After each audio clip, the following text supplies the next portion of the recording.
Our success won't depend on tough talk or abandoning our values or giving in to fear. That's what groups like ISIL are hoping for. Instead, we will prevail by being strong and smart, resilient and relentless, and by drawing upon every aspect of American power. For just the third time in his presidency, President Obama addressed the country from the Oval Office. Thank you for joining us tonight. I'm Krista Bain. The president reassured Americans that the government is doing everything it can to keep us safe, saying freedom is more powerful than fear, as he gave his thoughts on the threat of terror at home and the war against terror overseas. Brian Moore has more from the White House. Good evening. In a rare Oval Office address, President Obama declared last week's shooting rampage in San Bernardino an act of terrorism, part of a greater fight that began on 9/11. I know that after so much war, many Americans are asking whether we are confronted by a cancer that has no immediate cure. Well, here's what I want you to know. The threat from terrorism is real, but we will overcome it. He offered no new policies, but defended his strategy to fight ISIS as part of an international coalition. We should not be drawn once more into a long and costly ground war in Iraq or Syria. He called on Congress to authorize military force against ISIS and tighten gun laws, while cautioning the American people against an anti-Muslim backlash. ISIL does not speak for Islam. They are thugs. But he also urged Muslims to fight extremism. There's a real problem that Muslims must confront without excuse. Ultimately, he said Americans must stand together. Let's make sure we never forget what makes us exceptional. Let's not forget that freedom is more powerful than fear. Still, it's a fear that last week became a terrible reality. Brian Moore, NBC News, Washington. The president also addressed a stronger screening of visitors to the U.S. and a review of the visa waiver program, acknowledging the terror threat has entered a new phase, no longer as complex, but still just as deadly. We have new information tonight after a Moorhead man went to the hospital for a gunshot wound to the stomach. Police say the discharge of the firearm was accidental. 49-year-old Wayne Hodginson of Moorhead told police he was removing a .22 caliber rifle from a gun rack on his wall when it slipped out of his hands, fell to the floor, and went off. The bullet hit Hodginson in his stomach, and he told police he was unaware the rifle was loaded at the time. Police are investigating how a man hit multiple parked cars in a North Fargo neighborhood. A 30-year-old Fargo man was driving on 8th Street North and rolled through a stop sign at the intersection at 30th Avenue. He hit a parked car, which struck another car, then continued through 2 front yards before hitting 2 more parked vehicles. Police are looking into if the man suffered a medical condition or if it was reckless driving. Neighbors tell Valley News Live they were told the man was on his phone and claims his steering wheel locked up. There were no drugs or alcohol involved, and the man wasn't hurt in the crash, and neither was anyone else, but all vehicles suffered significant damage.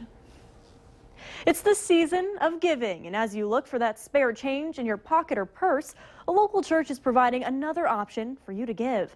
Lutheran Church of the Good Shepherd in Moorhead decided this summer to try a new way of giving, and they're seeing some big results. Valley News Team's Christine Stanwood meets with the pastor and learns how this more traditional way is all for helping others.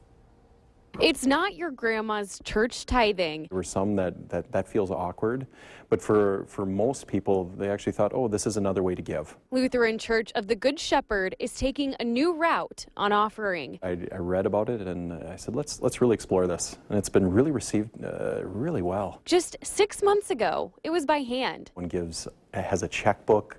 You know, no one has those opportunities anymore.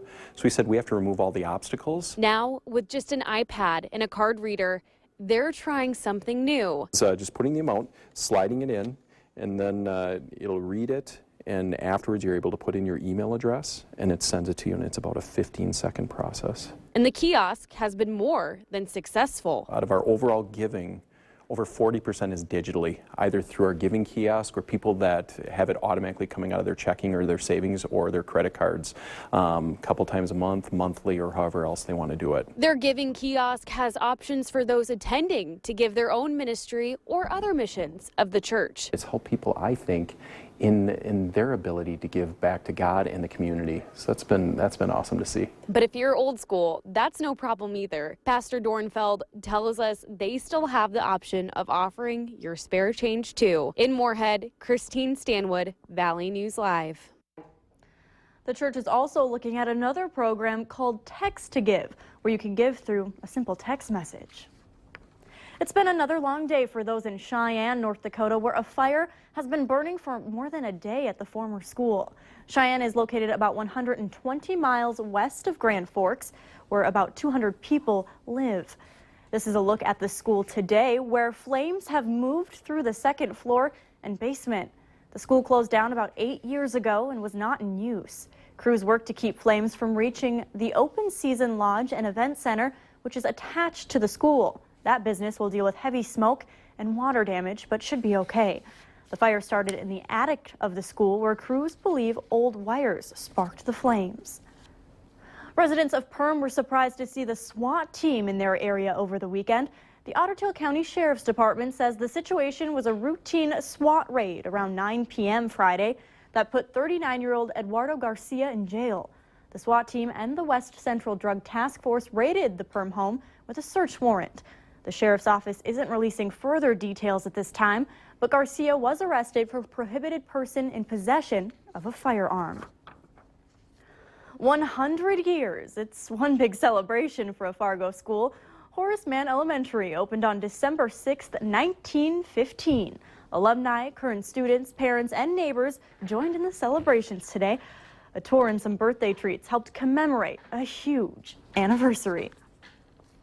Well, he's been excited about it all week. It's been the countdown since yesterday, and it's like how many more hours until the big birthday party.